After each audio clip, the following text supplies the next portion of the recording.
For the continuation of the discussion of what's the continuation that we have now. By topic is our for others. Then sa objectives na po, sa objectives. Babangat siya. By objectives, raise upraise the synergy of the home and school in developing concern for others, demonstrate empathy and compassion in the family and everyday life. So, man naman tayo mag-respect ng sunod sa kanila mo. Ang ako ay nakafocus siya kung asa ay kanang saan ganit ba-bukaon ka ng empathy ganit sa mga Then, social and emotional learning, the foundation of social and emotional learning. First is building empathy. Schools and families plays a vital role in teaching children about emotions, perspective thinking, and conflict resolution. Isa yun sa categories ata ng schools o ng family para ma-build sympathy. Next is developing empathy. This foundation lays the groundwork for the development of political actions enabling children to understand and connect with others. From the word itself, social skills. Ma-develop sa bata yan social skills from connecting with others. Next is leading by example or sa role modeling. First is ang parents, then sa teachers. For example, sa parents, like sa kanagaling pamilya, kung nabantayan ninyo, kaya ganang, basta ganyan ang papa mo, ganang kilit-kilit bahon.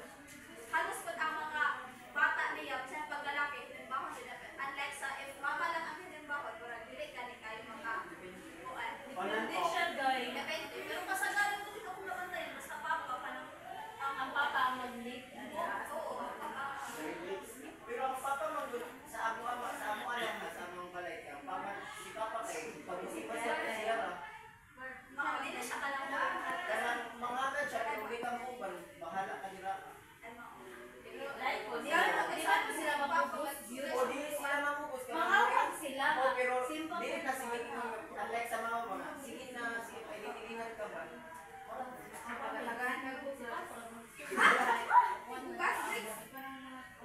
Dalawa, nagpundo sa inyo. So another factors is the teachers. Yes. Mas nakabantay mo, mas tuuhan pa sa pa ng mga bata yung mga teachers kaysa sa ilang parents. Kaya para sa ilang kayo, mas intelligent sila yung teachers. Wala nang trust.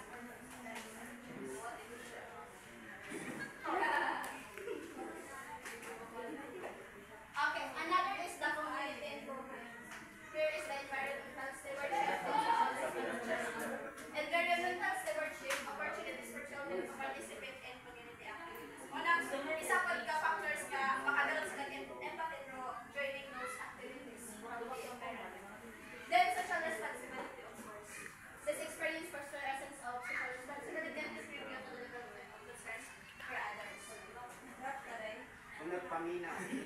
Then, cultural influences. Isa po dahil sa makashapes ato ang atong mga cultures. Isa ka ng buwan. First is family traditions. Then, community. Ang ato ang environment.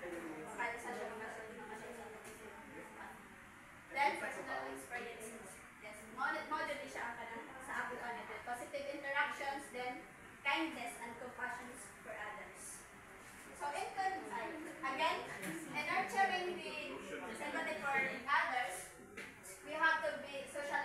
We have these factors. First is social emotional learning, role modeling, community involvement, cultural influences, and personal experience. Katinsa na panday. You have- Katinsa na panday ko.